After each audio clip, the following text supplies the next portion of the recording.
TVT au cœur de l'information.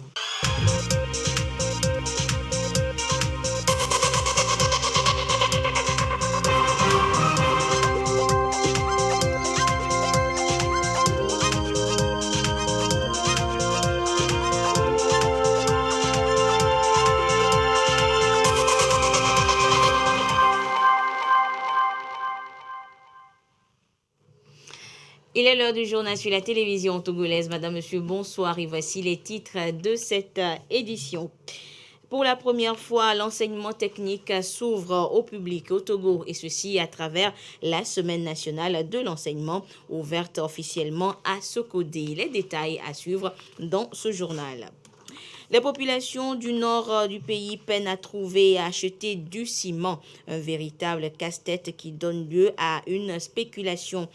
Que s'y passe-t-il concrètement? Les éléments de réponse dans ce journal.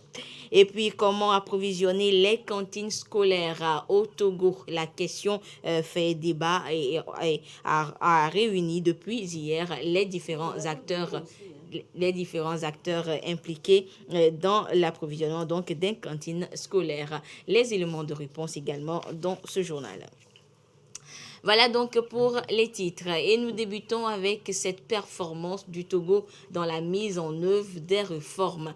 Les 6 priorités de la feuille de route gouvernementale à l'horizon 2025 sont déjà exécutées à 80% en 2021. Et c'est ce que révèle la revue annuelle des réformes à fin décembre 2021. Quels sont ces secteurs concernés? Et Kwesala nous les fait découvrir dans le dossier qui suit. La revue annuelle des réformes à fin janvier 2021 au cœur de cette visioconférence. Partie prenante, une centaine de représentants des institutions de la République, cadres de l'administration publique et privée, organisations de la société civile, partenaires techniques et financiers. Il en ressort que les 6 réformes prioritaires de la feuille de route gouvernementale 2025 ont été bien exécutées en 2021 avec des résultats jugés encourageants. Taux d'exécution physique, 80,02% contre 67,8% pour l'exécution financière. Cette performance touche à la fois la politique foncière agricole avec 76 ZAP consolidées sur la cible annuelle de 80 zones. La régulation numérique marquée par plusieurs activités dont le décret de la mise en place de l'agence Togo Digital pour appuyer la mise en œuvre des projets digitaux. Les PME ne sont pas oubliées. Des mécanismes sont renforcés pour les appuyer à travers la facilitation de l'accès au financement et au foncier. Le Code du travail, lui, modernisé pour soulager les travailleurs. Cela est matérialisé par le projet de code adopté en juin 2021 dans le but d'améliorer les conditions de travail des populations. Le gouvernement entend rapprocher l'administration centrale des administrés. Le chantier s'est poursuivi en 2021 avec la décentralisation de plusieurs services publics. En matière de réforme de la législation environnementale, des progrès sont également signalés. Le pays a pris une batterie de mesures pour mieux protéger l'écosystème. Outre les 6 réformes prioritaires du gouvernement, des performances sont également réalisées dans la mise en œuvre des réformes opérationnelles. On peut citer entre autres le démarrage de l'exécution du budget de l'État en mode programme depuis janvier 2021, la digitalisation du processus de délivrance du casier judiciaire, l'élaboration des défenses fiscales, l'élaboration et la publication du premier rapport des dépenses fiscales pour les années 2019 et 2020. Le gouvernement ne compte pas s'arrêter là. Il entend mieux faire au cours des prochaines années. Et le Togo élabore également la cartographie de ses études d'impact environnemental et social. L'initiative vient du gouvernement togolais et de la commission de la CEDEAO. Elle intervient dans une démarche d'harmonisation des procédures d'évaluation d'impact environnemental au sein de la sous-région ouest-africaine. Les détails dans ce reportage signé Jazna Baga. C'est un véritable état des lieux que le Togo fait ici de ce process d'études d'impact environnemental et social. Ce troisième exercice, après ceux de 2010 et 2017, s'inscrit dans une démarche régionale d'harmonisation des procédures d'évaluation environnementale au sein de l'espace CEDEAO. Cette cartographie permettra de faire le diagnostic de ce processus, des étapes, des enjeux, de comment nous menons les processus au Togo. Et là, on sortira avec des points d'amélioration et des points de bonification. Ceci permettra de voir et de comparer ce que nous faisons avec d'autres pays et d'asseoir un processus qui sera aussi accepté tant au Togo que dans tous les pays de la CEDEAO. Les travaux de 3 jours vont porter sur l'examen de l'arsenal juridique des évaluations environnementales, les différents processus, les enjeux environnementaux ainsi que les différents acteurs. Le représentant de la commission de la CEDEAO, Kofi Yao, a salué la démarche qui va permettre à terme de disposer d'un outil de base robuste et fiable pour l'harmonisation des procédures d'évaluation environnementale dans l'espace régional. C'est dans ce sens que des experts venus de la Côte d'Ivoire et du Sénégal participent aux travaux. Les présentes assises bénéficient de l'accompagnement de la Commission néerlandaise d'évaluation environnementale. Je vous le disais en titre, la toute première édition de la semaine de l'enseignement technique se tient cette année du 4 au 12 février dans toutes les préfectures à travers le pays. Le ministre délégué en charge de l'enseignement technique et de l'artisanat y a officiellement donné le ton du côté de ce codé. Désiré Aloï nous en dit plus. Le ministère délégué en charge de l'enseignement technique et de l'artisanat innove une visibilité du ministère par l'organisation d'une semaine dédiée à l'enseignement technique. En définitive, il cherche l'amélioration de l'attractivité et l'employabilité des sortants du système du sous-secteur après la formation. Toute première initiative pour amener le public à découvrir en profondeur le système, les offres de formation, bref, qu'est-ce qu'on devient après la formation? Un revirement positif donc après diagnostic. Il est question de faire du système un pilier central de développement pour relever les grands défis, le PND par exemple. La formation doit se dérouler sur 2 sites, de sorte que le sortant soit performant et réponde véritablement à ce que le marché du travail attend. Donc la formation en alternance suppose que l'apprenant passe un temps à l'école et l'autre partie en entreprise, de sorte qu'à la sortie, il puisse avoir la main pour opérer directement. Le ministre délégué en charge de l'enseignement technique et de l'artisanat lance la première édition à Sokodé, au lycée technique, qui célèbre le centenaire cette année. Une semaine qui marque un nouveau départ. Thème choisi, agir ensemble pour une meilleure employabilité des sortants et la digitalisation de l'ETFP. Cette première édition de la semaine de l'ETFP s'emploie à rechercher et à apporter des réponses idoines, vise à renforcer la communication autour de l'ETFP, informer et sensibiliser le public sur les missions du sous-secteur et les opportunités de formation, de reconversion et d'insertion professionnelle, encourager l'esprit de recherche et d'innovation chez les formateurs et les apprenants, sensibiliser le public à la problématique de l'orientation scolaire et professionnelle en lien avec les opportunités d'emploi et promouvoir la culture d'entreprise. D'ici à 2025, le gouvernement togolais prévoit un taux d'accès de 10% dans le secteur. L'insertion professionnelle relevée de 65 à 80%, une ambition conformément à la feuille de route. Une synergie d'action s'impose alors en accélérant la digitalisation, un atout pour l'atteinte des objectifs. Des attestations d'assiduité ont été remises aux élèves méritants. Et le savoir-faire de l'enseignement technique s'exprime dans plusieurs secteurs d'activité, comme la maçonnerie par exemple. Eh bien, depuis quelques jours, justement, les maçons et autres utilisateurs peinent à trouver et acheter du ciment dans le nord du pays. À quoi cela est dû et que faire? Eh bien, ces questions ont trouvé réponse avec la visite du ministre du Commerce à Dapan, Gérard Lagodou, pour des précisions. Et si le ciment était à 81 000. Maintenant, le prix est monté jusqu'à 85 000. Et 85 000 là même, on ne trouve pas ciment à payer. Ça fait que nous, les jeunes, on ne gagne plus le travail comme ça. Nous sommes au chômage. C'est cela la contradiction. On ne peut pas livrer 65% de la capacité donc, de production de Sintogo et qu'on se retrouve dans la pénurie tout le temps. Cette situation a conduit le ministre en charge du commerce et de la consommation locale dans la région des Savanes. Après les échanges avec le personnel de la direction régionale du commerce, le ministre Kodjo Adedje a rencontré les opérateurs économiques évoluant dans la distribution de ciment. Les difficultés liées au circuit de ce produit dans la région des Savanes ont été évoquées par les distributeurs. Constat, pénurie malgré les 65% de la production de Simtogo Kara destinée à la région des Savanes. Son Excellence Madame le Premier ministre nous a demandé d'aller sur le terrain et de discuter directement avec les concernés. L'organisation même des acteurs de la distribution, nous venons de nous entendre là-dessus pour qu'ils mettent un peu en avant le patriotisme. On ne peut pas avoir la denrée et ne pas pouvoir servir ces Togolais, en tout cas ces frères Togolais. Ça, on s'est compris là-dessus. Nous avons recensé les distributeurs de la zone et nous travaillerons avec les industriels pour que du ciment soit livré en priorité à ces distributeurs-là pour pouvoir servir les populations qui sont en attente. Il y a aussi des questions de péréquation liées au transport.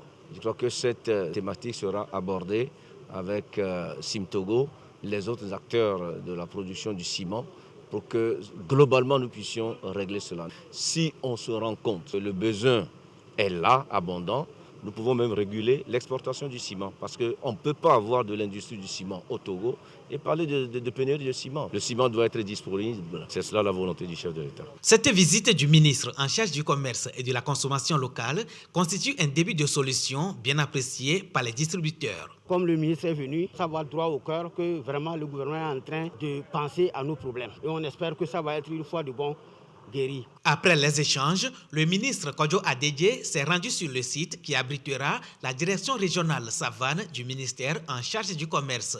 Pour marquer son passage, il a procédé à la mise en terre de jeunes plants sur le site. Et une fois les maisons construites avec le ciment disponible, les propriétaires qui voudront les mettre en location devront respecter les dispositions du nouveau décret portant réglementation de la caution, de la garantie du loyer et du bail d'habitation. Et ces dispositions ont été expliquées hier aux différents acteurs intervenants dans le secteur de l'immobilier. Les précisions avec Aboza Dadja et Ulrich Amega. Loyer exorbitant, exigence de versement de caution et de garantie d'au moins 1 an, voire plus. Se loger au Togo relève du parcours de combattant. Conscient de la situation, le gouvernement a pris un décret portant réglementation de la caution, de la garantie de loyer et du bail d'habitation. Le document fait objet de vulgarisation au cours des présentes assises. L'atelier de ce jour a pour objectif de partager le contenu du décret portant réglementation de la caution, de la garantie de loyer, du bail d'habitation avec les praticiens, ceux qui sont sur le terrain, et qui doivent donc posséder le test en vue de le partager avec nos concitoyens. L'atelier a donc réuni tous les praticiens, notamment les notaires, les avocats, les huissiers, les agents immobiliers, et également les responsables des communes du Grand Lomé qui sont au premier rang, n'est-ce pas, concernés par l'application de ce décret pris par le gouvernement. Ces acteurs vont donc réfléchir et échanger sur l'esprit et les modalités de l'application des tests. Cette rencontre va permettre également au ministère de l'Urbanisme, de l'Habitat et de la Réforme foncière de faire valider le modèle type de contrat prévu par le décret. Et à ce jour du mercredi 9 février 2022, la situation de la pandémie au nouveau coronavirus Covid-19 au Togo se présente comme suit. Le nombre de cas confirmés s'élève à 36 620. 8 nouveaux cas enregistrés depuis hier. Le nombre de personnes guéries est de 34 223. 111 nouveaux guéris enregistrés Depuis hier, le nombre de cas actifs s'élève à 2127 et le nombre de décès de 270. Un communiqué signé par le ministre en charge de la Santé, professeur Moustapha Mijiawa. Et ce sont ces différents chiffres justement qui étaient la raison du sourire des membres de la coordination cet après-midi à la conférence de presse hebdomadaire. On note donc une décrue des contaminations liées à la Covid-19, mais la chute de l'infection n'exclut pas la vigilance, comme l'a rappelé une fois encore le coordonnateur cet après-midi. Le compte rendu avec Dodo Waré. Omicron a fait monter la pression les dernières semaines de décembre et première semaine de janvier. Pas moins de 3000 cas par semaine. Le Togo, comme toujours, a su rapidement remonter la pente. Aujourd'hui, il n'y a qu'un seul malade en hospitalisation au CHR Lomé Commune. Le challenge désormais, surveiller les cas actuellement actifs. C'est dire que la décrue que nous avons annoncée se confirme ces jours avec un nombre limité de nouveaux cas, mais quand même les chiffres des cas actifs restent importants, plus de 2000 cas actifs. Donc on doit faire attention jusqu'à ce que ces cas actifs guérissent. Cette semaine, nous avons noté 2 décès. Et ces 2 décès proviennent des cas qui étaient augmentés il y a quelques semaines. Ce sont des personnes non vaccinées et porteuses de comorbidité. Donc nous devons maintenir la vigilance en respectant les mesures barrières, mais accélérer la vaccination. La chute de l'infection démontre l'efficacité de la stratégie vaccinale, même s'il reste encore environ 6 millions de personnes à vacciner sur les 8 millions d'habitants que compte le Togo. Les doses sont disponibles pour 4 vaccins différents. Nous avons administré 2 619 684 doses. Et nous avons reçu 6 268 140 doses. Donc nous avons utilisé environ 42%. Donc il y a toujours des vaccins et que ceux qui ne sont pas encore vaccinés peuvent aller à la fois faire leur première dose, ou soit leur seconde dose, ou soit leur rappel. Car le vaccin a montré son efficacité. Le Togo est en tout cas sur la bonne voie. Les journalistes proposent à la coordination d'alléger les mesures et restrictions sanitaires, comme c'est le cas dans certains pays actuellement.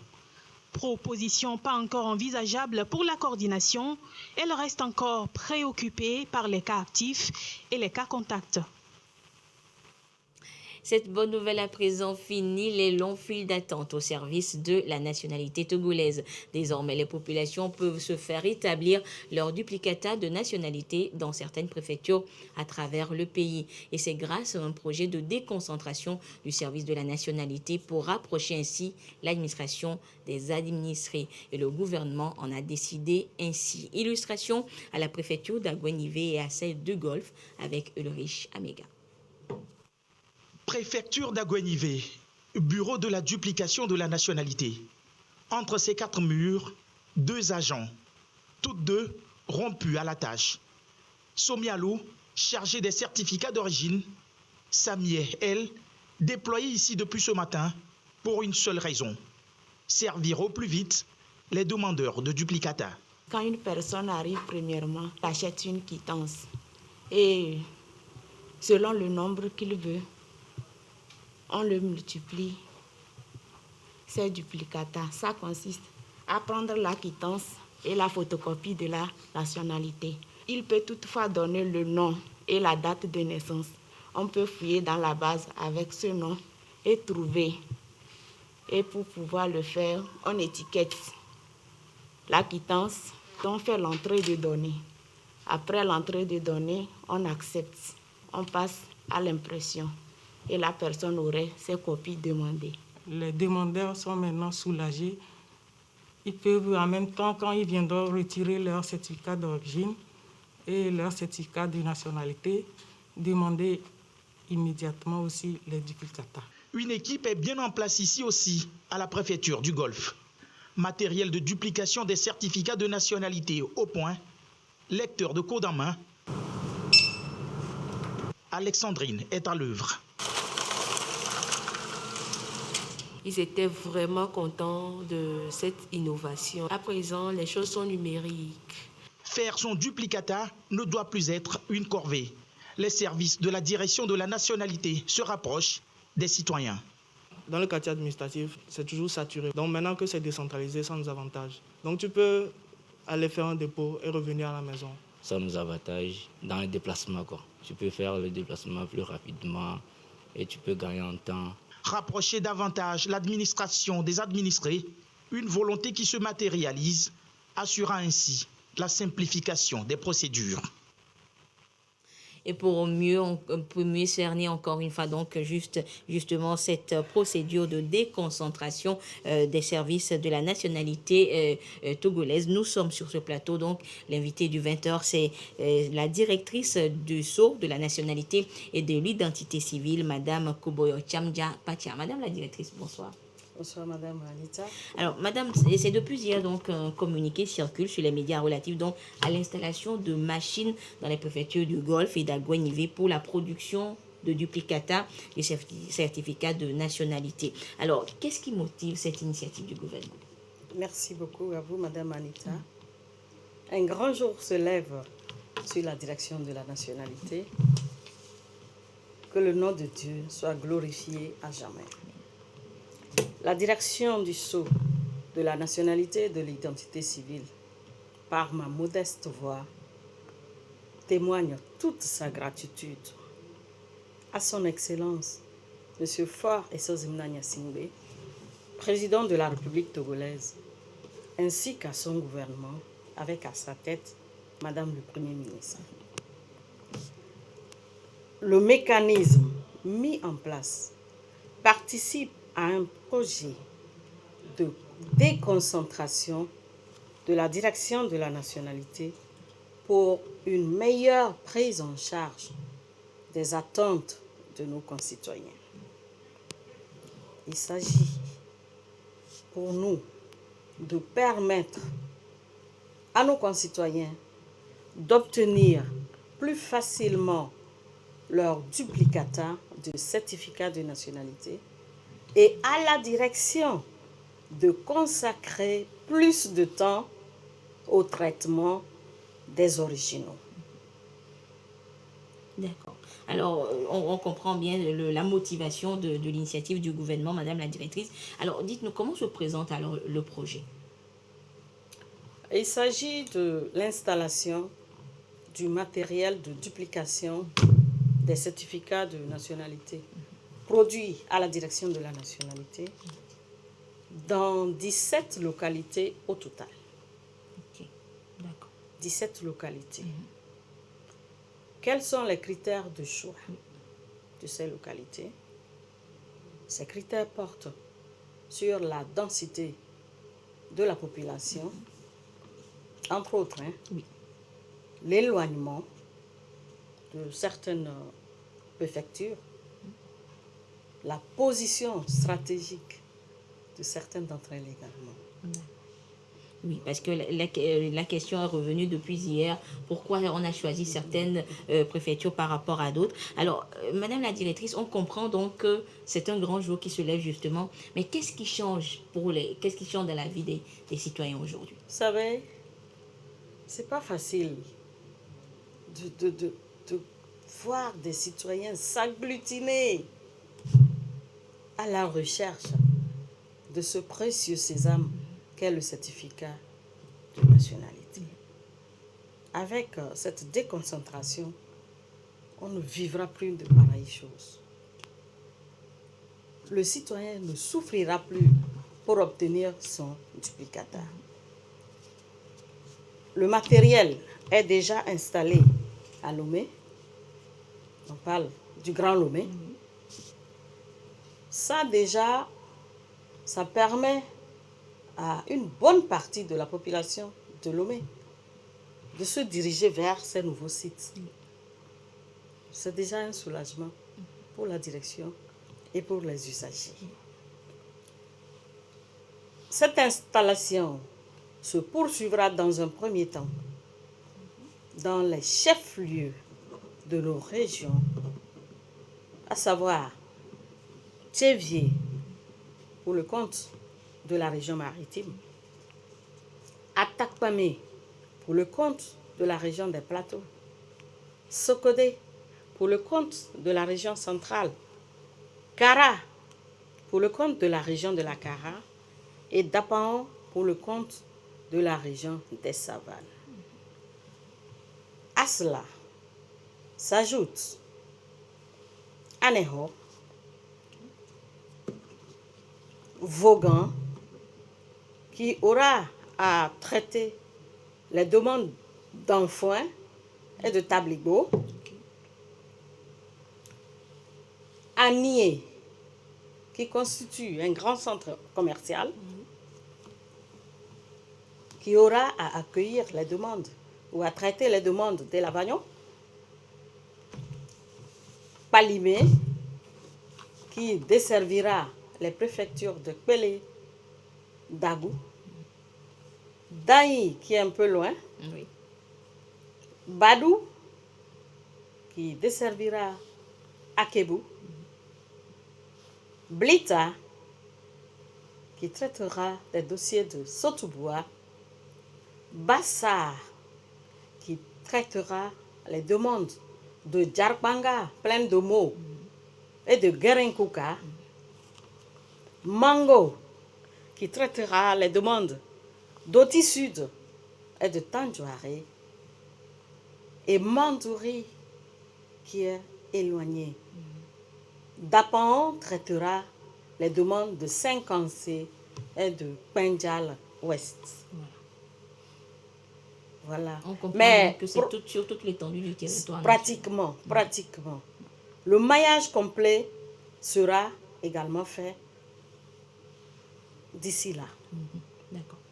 Alors, madame, pour, disons, Agouenivé et Golfe, on comprend que c'est une phase pilote. Alors, elle va durer combien de temps? Elle ne durera pas beaucoup de temps. Parce que nous souhaitons, ou du moins nous projetons, d'installer les 17 machines au plus tard à la fin du mois de mars. Pour qu'elles soient toutes opérationnelles au mois d'avril.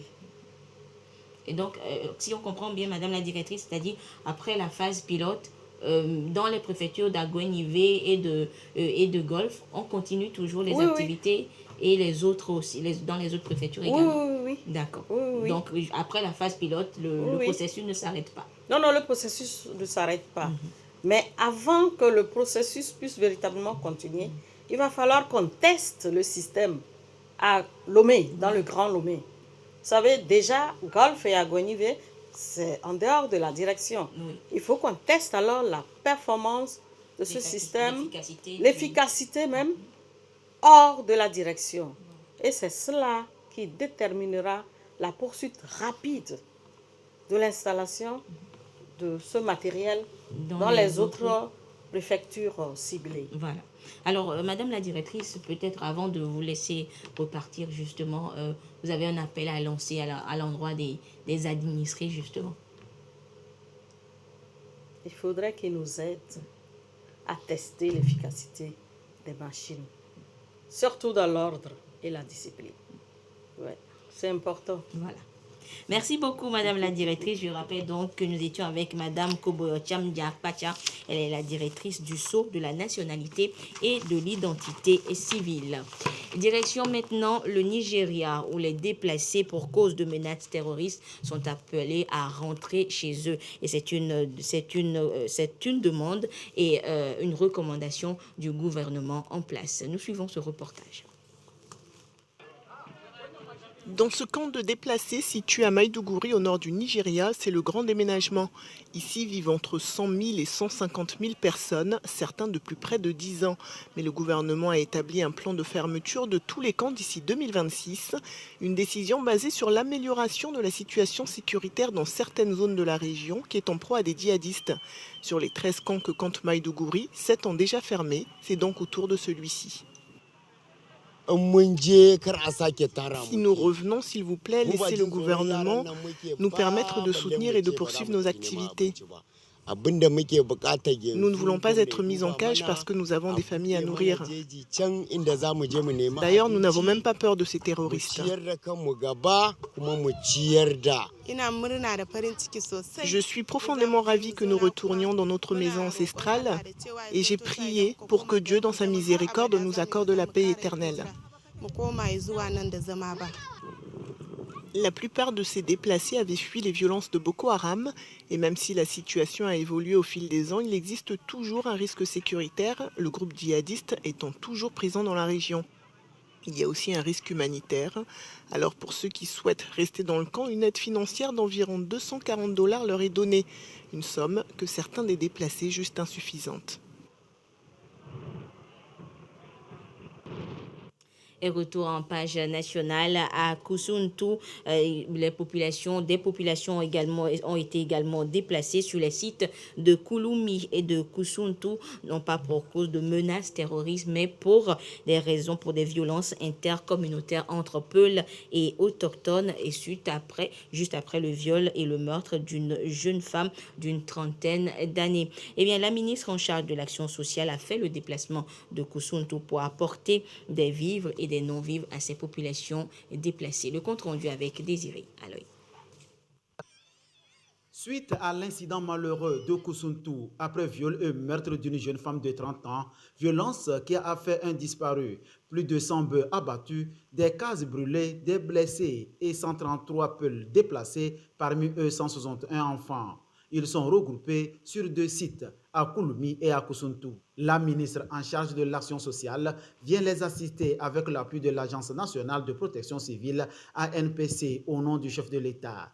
Les vivres et non-vivres pour les réconforter davantage. Il y avait déjà une délégation ministérielle qui était passée avant notre arrivée. Et ce matin, nous sommes là avec Madame la ministre de l'Action sociale pour apporter la compréhension du gouvernement, son soutien et l'assistance humanitaire à la population sinistrée. Même action de cœur symbolique à la famille éplorée. Les victimes touchées par ce jet de cœur remercient le chef de l'État pour cette prompte réaction. Je tiens à remercier les autorités qui sont venues pour nous assister.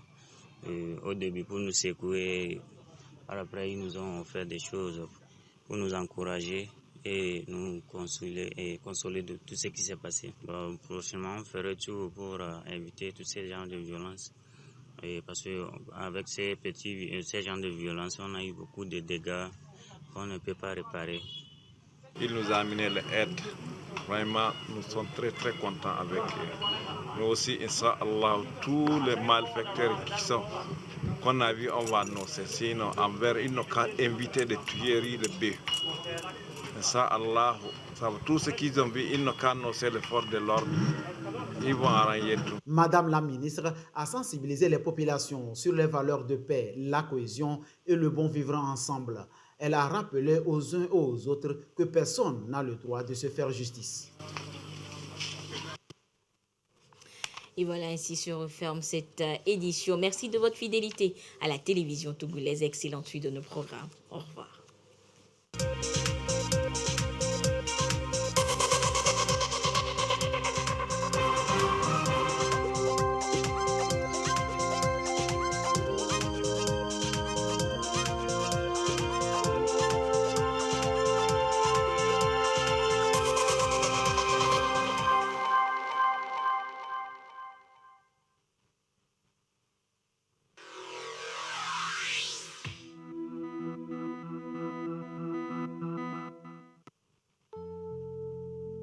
L'instant